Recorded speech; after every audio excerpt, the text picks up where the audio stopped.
Welcome to Awakening Soul Truth. I'm Alison Ledbetter. And I'm Robbie Short. I'm a yogi. She's a medium. We're both Reiki masters, and we're here to have some deep conversation with you. And today we are reflecting upon why are we in existence? Where do we all fit in this process of awakening? What are we awakening from, and what are we moving towards? And I think this all came about because I was listening to a woman named Dolores Cannon. She is a woman who looked at past lives through hypnosis, and she came to the conclusion that we are evolving by going through life lessons, that we're here at a school to learn. And I kind of agree with that.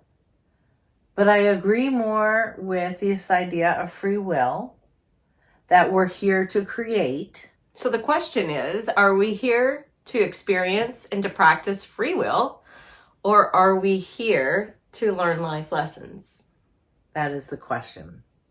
And is our society conducive of learning life lessons? Because right now, I feel like we just learn about pain sometimes, and that there's so much negativity that it's hard to swing into being kind and gentle and loving. And I think we've lost sight of upholding wisdom in a really deep way. And is that the end game? Are we awakening to wisdom or light? I would say we are awakening to wisdom and light. I actually believe that there's both, that we're practicing free will and we're learning life lessons. Because if we are evolving as spiritual beings, then we have to learn and grow somehow. Yeah. But, we've talked about past lives on this program, and we've talked about spirituality versus religion and all these great topics. And something that keeps coming up is the veil of forgetfulness, so if we are here to learn life lessons and then we come back and are reborn and live another life, why don't we remember that past life? Why don't we remember all the wisdom we gained from our experiences to be able to nothing but take off from there? But unfortunately, that veil of forgetfulness is there, and we don't remember. So it does make it really confusing. It makes it really confusing that we don't remember.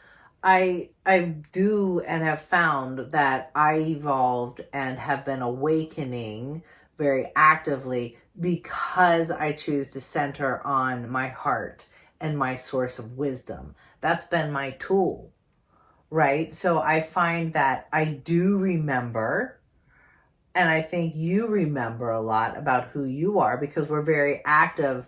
And there's a normal progression of truth unfolding inside of you that is the evolution of the divine is held within your heart. And when you connect to it, you do remember. But most of our society is built on us forgetting. Our society is actually conducive of forgetting who you are. And I feel like we have institutionalized that. We've institutionalized not remembering or not being aligned with this because they want you to be, and I don't know who they is. I'm not being in specific, but we've designed a society that pulls us away and we connect more with money and things outside of ourselves. But the last time I checked, money sure as shit didn't give me any spiritual truth. No. It didn't provide me with any logical wisdom unfolding in order. Yeah. No. I honestly, when we were discussing this earlier, I told Alison, I feel like our society has turned money into God. I mean, even looking at our political system, and not to be political, but there are lobbyists, and it's all about money. Yeah. It's all about their corporate greed that are creating all the bylaws and everything that's happening through Congress. And they shouldn't hold that power. Money shouldn't be running the system.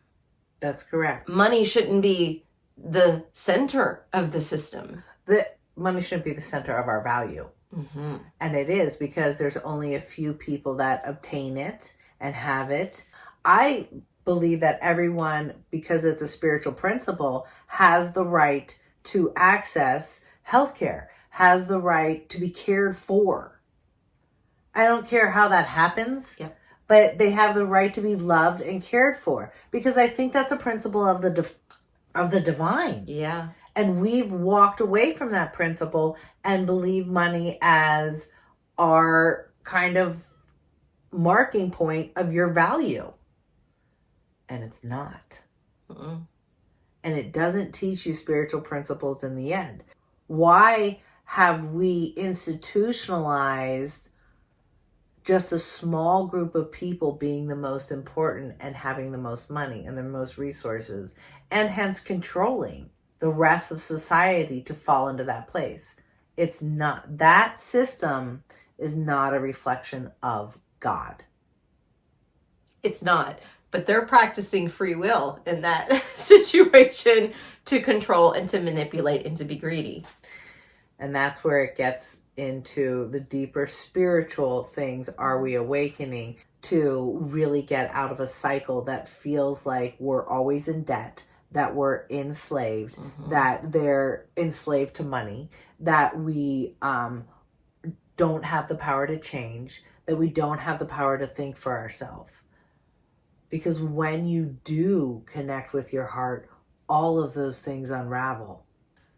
Or how much our society is built around consumerism, I should say. I ordered a lot of things over the Thanksgiving holiday online because of the deals, and knowing this, I wanted to go to Target to get some wrapping paper. So I went to Target yesterday, and, you know, consumerism really turns me off, and malls and department stores overwhelm me because I'm so blasted, and everyone is when they go in, and you're distracted and everything is catching your eye, and I wanted to stay tunnel vision. I wanted to stay focused. I was just there for paper.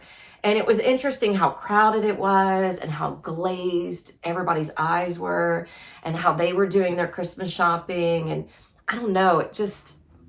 Well, and in particular, this current season of shopping is compounded by the threat of the trains stopping, and they're not going to be able to deliver your items. And what is that about? Like, that was last year too with the truck drivers. Right, the truck drivers. We have all these threats to our consumerism, so you better go out and buy more. So it almost gives you a panicked feeling. So again, fear. Yeah. More fear. So we're being fueled by fear, and why aren't we fueled by the divine? Why do we forget our connection to the divine? Where do we lose it? I think we lost it thousands of years ago. I think when I look at Dolores Cannon, and she has such beautiful wisdom, but she's looking at past lives and not expanding into, are there a deeper manipulative force of alien energy? We're just going to say it. A force or a dimension that we aren't privileged to seeing, that is keeping us locked in this hierarchical system of being outside of ourselves. And I believe we have been, and that part of our awakening is saying, I'm taking back my power. Taking back my free will. I'm taking back my free will. That's what it is. It's the free will. That's right. That's beautiful. I'm taking back my free will. My ability to think, my ability to choose, my ability to experiment without bringing harm. So I have to bring up a current event. Mm-hmm. Mm-hmm. You guys have probably heard about the sheep walking in a circle for 12 days. I haven't researched it a lot. I've just heard about it. I haven't read articles. Are they walking or swimming? They're walking in a circle for 12 days. Now, yeah. I thought they were swimming. There has been a lot of unusual activity amongst the animal kingdom. I mean, just like the elephants going a different direction than they normally do in China. You know, a lot of things washing up to shore. I think in Australia and New Zealand, the whales and the dolphins. And anyway, There's a lot of that activity happening. Right, the thousands of whales that have washed on shore. Yes. So the earth really is crying out for our help and for our attention. Right. But the sheep going around in a circle, just getting back to that, it just makes me think of the cycle. And this was actually my lesson plan in yoga this morning. It was talking about the patterns that we get into, the cycles that we get into. And learning through free will, you can break that cycle. You can break that addiction. You can change your ways if you want to. Yes. But I feel like that's almost like the universe saying, look at this cycle that you're caught up in. Yeah, what circular thinking and program are you running? Yes. And that circle, because the circle motion is part of sacred geometry, then when you start to grow, it becomes a spiral and it spreads out. Ooh. And moves like the up. Kundalini. Yep, just the way, and the way the blood flows in your veins. Like it spirals. It's not a straight whoosh. Okay. Is DNA that way too? Yep. DNA, okay. The DNA coil, it's spiraled around each other. All right. Getting to the addiction part. Yes. So again, the addiction part is the belief that we're being pulled outside of ourselves, and our society is very much focused on upholding addiction. Yeah, unfortunately it is. They want to keep us, and again, our shadow sides are keeping us connected to addiction.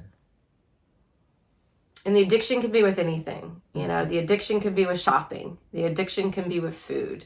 The addiction can be with wanting praise. The addiction can be alcohol, drugs, pharmaceuticals even. Oh, the pharmaceutical addiction has increased so tremendously. The amount of children on Adderall has increased. Adderall being the precursor to meth. It's like the pharmaceutical version. Did you know that they have the same chemical kind of connection? And I'm sure somebody's going to check. And it's very dangerous to get off of it. You can't just stop taking it. Right. Just like antidepressants, you can't just stop taking it. That could really harm someone. Right. And the power of how many people went on antidepressants through COVID, because everybody experienced this depression. So this is the perfect example. We're not creating life from a place of wisdom. We're creating life in terms of forgetting. Because when you're on those medications, and I'm not saying that there's not a need for them, I am saying there's extreme overuse of them because we fail to teach each other how to feel, how to express safely, how to embody our natural system. Your natural system is to feel. That's why it's there. Mm-hmm. And depression is like something's been repressed and it's trying to come out, but you're saying no, no, no. And then they go on these pharmaceuticals, and the signature of a pharmaceutical depression medicine is you're hovering out here. You are not connected. This part of your consciousness is out of you. I'm glad you're bringing this up. So just recently in my Reiki sessions, I've done a lot of Reiki in the last couple of weeks. I did 2 different restorative and Reiki workshops. And then I've had more appointments than normal. And there have been a couple people in particular where their life force energy was so dull, and it was so like it was there, but it wasn't there. And I actually told Alison this morning, I said, I think I'm starting to pick up that they're numbed out. And I believe they're numbed out because of meds. They're on meds and they're numbed out. And it was very challenging for me to give them Reiki, or to feel like the Reiki was really working with them. Right, because the first thing that's happening is you're pulling them back into their body so they can ignite that process of feeling again and ignite the life force energy. You have to bring your consciousness to your body, to your heart, to your cells, Because remember, what you pay attention to grows. When you align your thoughts, your consciousness with your very physical being, with your heart, that's what grows. That's what you actualize. But when you're pulled out of your body, like the overstimulation at Target, when you're pulled out of your body by addictions, that's what you're paying attention to. You can't help it. Yeah. And so why are we developing our society to encourage forgetting? It's so sad to me. This is why I hope that we awaken. Yeah. I want us to evolve. My hope and prayer is that we evolve into choosing wisdom and the natural progression of the divine awakening within and evolving, those being the lessons, those being the free will expression and discovering how beautiful life is, versus the karmic cycle that has been torturous. Yeah. Yeah. Like, we've got to stop harming each other. Oh, and we also talked this morning about how if we did, so first of all, healing addiction is really hard to do, but one of the greatest ways to become enlightened, if you can heal your addiction, it is a fabulous path to waking up. And then the second piece of that is, if you heal your addiction, then we all become conscious. We all become present.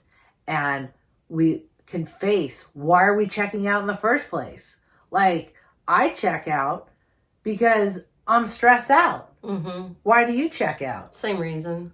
Like, overwhelmed, stress. The demands that we've put on our culture, the demands we put on our children. Hi, do you mind getting straight A's and going to school for 7 hours? And then at night, do you mind studying for 4 or 5 hours? Oh, and can you throw a sport in there? And can you throw in eating correctly? Oh, and by the way, you need 9 hours of sleep to really feel great as a teenager. And oh, get up at 7. This system is not conducive to promoting love and support. That system is, what do you think that system? That system is conducive to really building competition. I think that system is built to separate us from the divine. I think it's purposeful. Well, I shouldn't say it's all purposeful. I think some of it is purposeful, and I think some of it has just developed to that. Yeah. Well, we've institutionalized and built upon separation. Okay, I'm going to share something personal, which means I'm going to have to get into more action this week, but that's okay. So, Allison's already aware of this, but I have received a lot of downloads and messages regarding my direction in life and where I'm spending my time and, using my gift. And I keep getting messages and I keep getting signs telling me to leave a location and a place where I've developed a lot of attachments with people and stories and experiences and, all the things that come with community. And I've been feeling this, and it's scary because it's like, okay, I'm going to have to take another leap of faith. And I was telling my boyfriend and my son about this one evening a couple weeks ago. We were having dinner, and I was sharing with them my thoughts, and, they know all the signs and everything I've been getting. And I said, so what do you guys think I should do? I think I've already decided, but I just kind of want to hear your input. And my son was, very supportive, had my back. And so did Rob. He was very supportive. But right after he said, yes, I think you're making the right decision, he concluded that with, but have you figured out how you're going to make your money? And that was a trigger to me because of this topic that we're doing right now. Because I have really tried to live my life from my heart, and I've really tried to pay attention to signs and synchronicities. I believe in messages. I believe in what's downloaded in my higher self, telling me and kind of prompting me to do something. And it's gotten so loud, I can't deny it. And so hearing that pissed me off, really. And I barked back at him like, that's not the way I live my life. Like, that's not from the heart. That's from the conditioning and the pressure. Let's not forget about the pressure. Yeah. To succeed, to make sure your family's fed. The Yeah. pressure to take care of your basic needs. Yes. During a time where we're getting the threat of an economic crisis. You know, all that's weighing on the outside too. No, the economic crisis is here, babe. No, yeah, it is. That's already in full form. So, there's more pressure is Yeah. what I'm trying to say. All that additional pressure, but I'm going to use my free will. And I'm going to use my free will to say, I'm letting go of that conditioning, and I'm going to take that leap of faith, and I'm going to trust and surrender that my needs are going to be provided, even though it may be a challenge at first. I think we rise to the occasion, but when we give it up, when we give up the fear of, am I going to survive? Am I going to be able to take care of everything? There is this beautiful place of being held by the divine, where things start to really manifest because of your connection to love. You start to create love. We're co-creators. That free will piece is real. And you've leapt before. You've leapt greatly from being an airline stewardess and leaping into yoga and all those beautiful pieces that lined up. And that's my remembrance. Yeah. Because I remember this worked out. And I've remembered other times in my life where I took that leap of faith and it worked out. Yeah. And so I'm deciding to trust it and just go with it. So free will is really important if we want to break out of the cycle that we're trapped in. I mean, right before we started this episode, I got the Elvis song in my head. I'm caught in a trap. Yeah. And the song's not about this. But I kept hearing that lyric over and over again. We're caught in a trap. And we are, if we're not exercising free will. And if we're not remembering. And if we're not remembering the lessons that are helping us to grow. Yes. It's so important to remember. So the tools to use to remember is actually is to set spiritual goals, to use affirmations, to do spiritual practice. It's almost like you have to be super disciplined to hold space for your spiritual reality to manifest. And discipline's hard when there's so many distractions. Yeah, that there's so many ways to pull you out of yourself. But the more you become disciplined in self-care, love, joy, being kind, taking care of this, the easier the outside world falls into place outside of the system of money. You disconnect from that false reality, and that's the space where you awaken to. You awaken to a place of divine guidance and remembering of who you really are. So you're upholding this next level of who you are by leaving the old pattern, by leaving the old time commitment. You're upholding your own evolution. And it's scary because you're leaving everything that you're attached to and familiar with. When you look around us at our world, it's not pretty. It's just not. We're so stressed out. We are, like you said, worshiping money and this hierarchical system that has nothing to do with the divine and, frankly, the rest of the universe. Yeah. If we're a mirror of our thoughts, be very clear that our thoughts are pretty damn negative. And it's time to change them.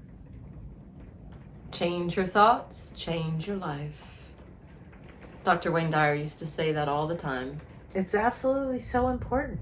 Mm-hmm. Louise Hay. And now, I mean, I think positive affirmations are always the way to go, to continually unfold in being more and more disciplined and aligned with love. There's this pose in yoga that I led up to last week. It's called Wild Thing Pose. Oh, that's fun. And the Sanskrit term, I'm not even going to try to pronounce, but it translates to, or what they bring more meaning to it, is the ecstatic unfolding of an enraptured heart. Isn't that beautiful? Oh, that is nice. The ecstatic unfolding of an enraptured heart. Wow. Okay, we're going to think one more. If we're a mirror and we're stuck in this karmic cycle of negativity and we've swung really far out in terms of giving pain and institutionalizing fear and having money as the basis, as we change and evolve, we are bringing and trying to remember our light.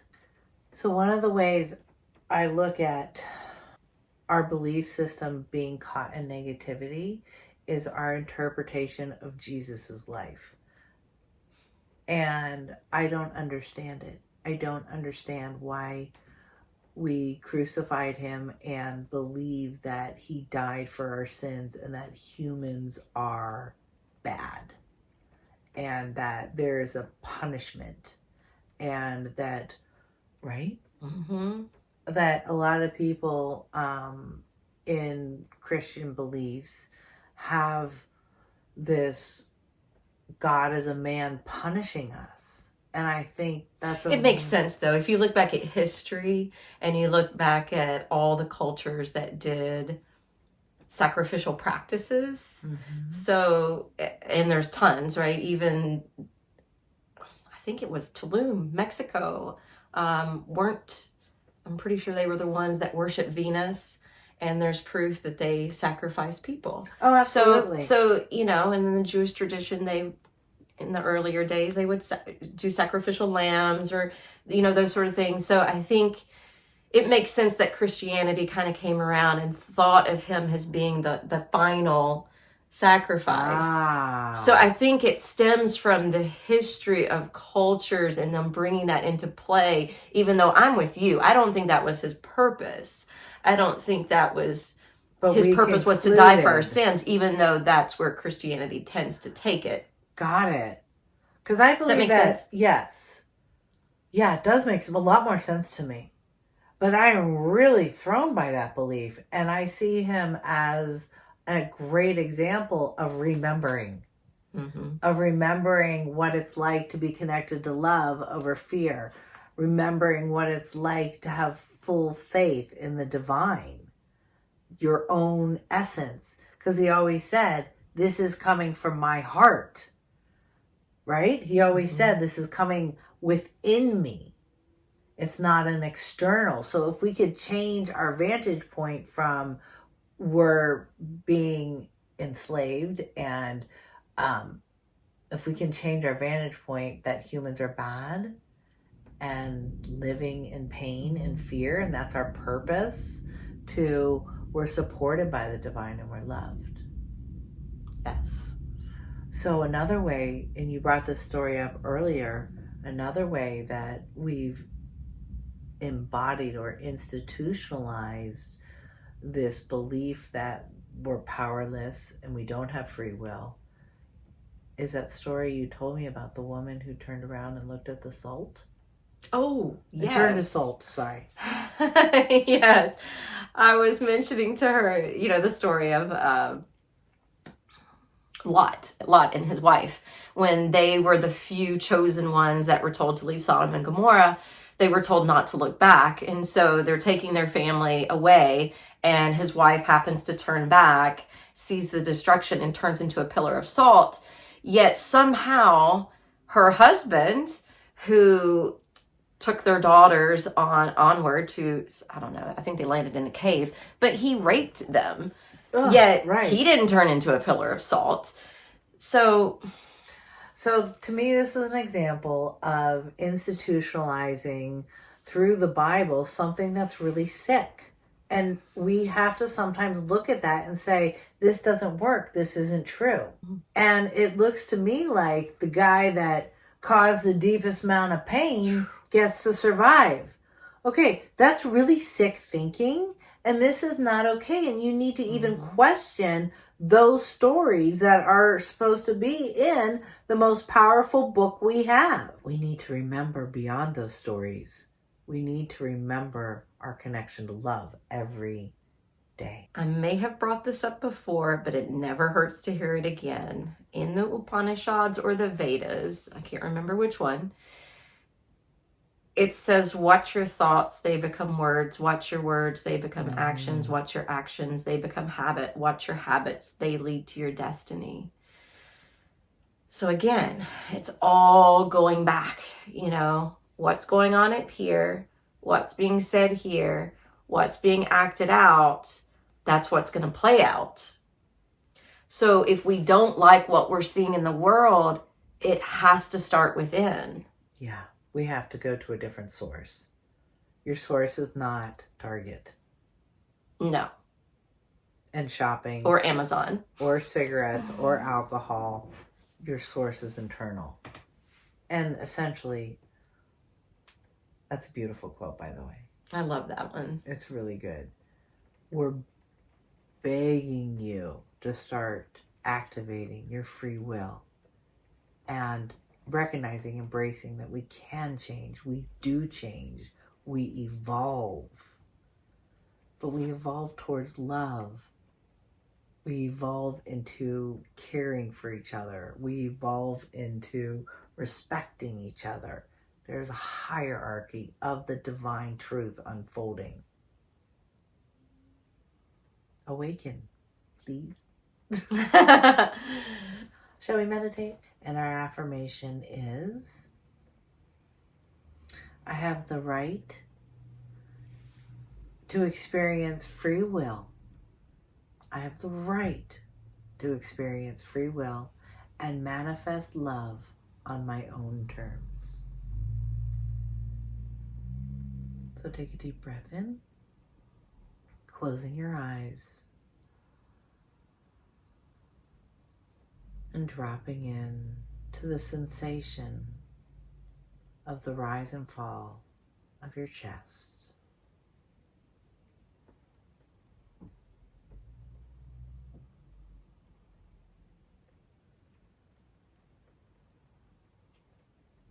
Allowing yourself to bring your thoughts into this now moment.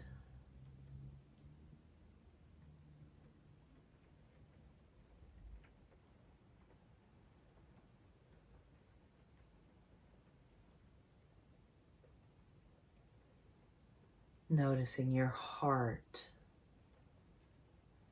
and taking your consciousness into your heart chakra.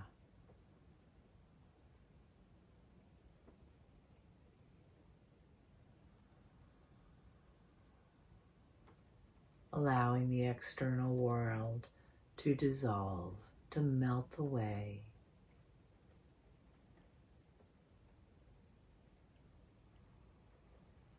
Letting go of all that stimulus, all the people.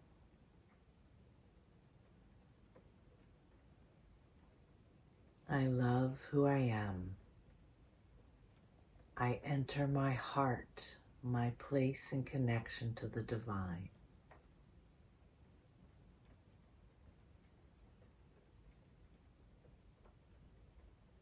I enter into my heart, my direct connection to the divine.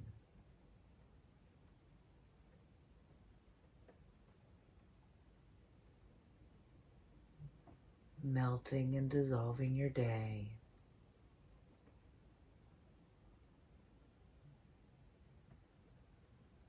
Allowing the stress to just melt off as you exhale.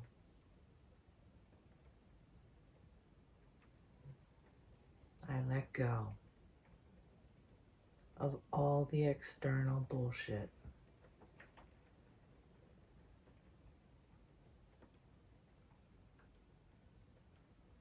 I choose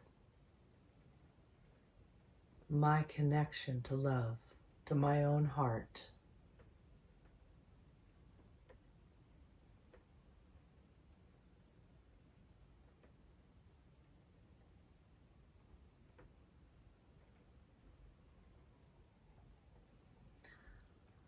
I have the right to remember who I am.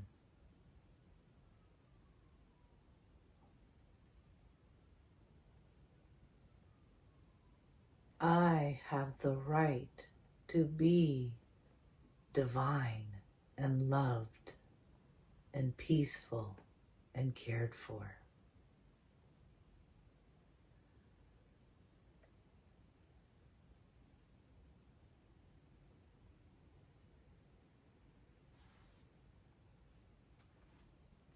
I have the right to experience my free will.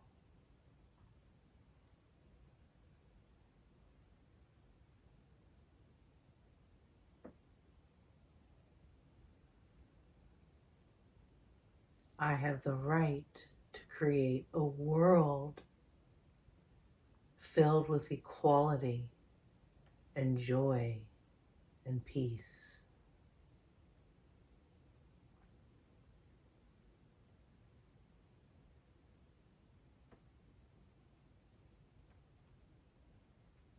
I have the right to let go of money as my value system.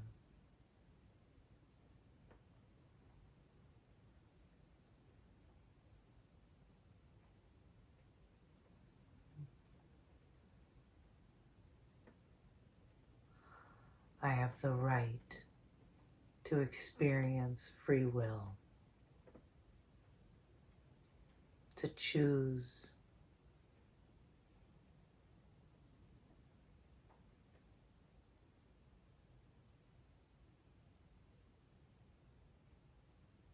I have the right to remember that I am divine.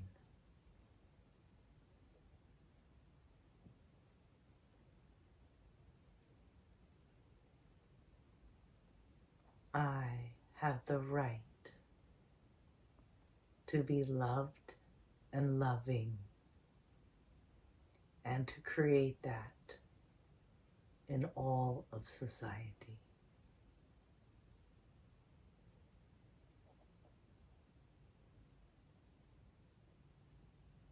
I have the right to awaken and to manifest my light.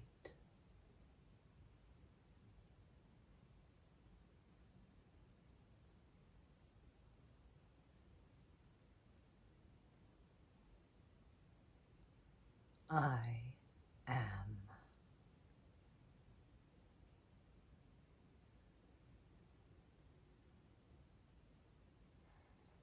I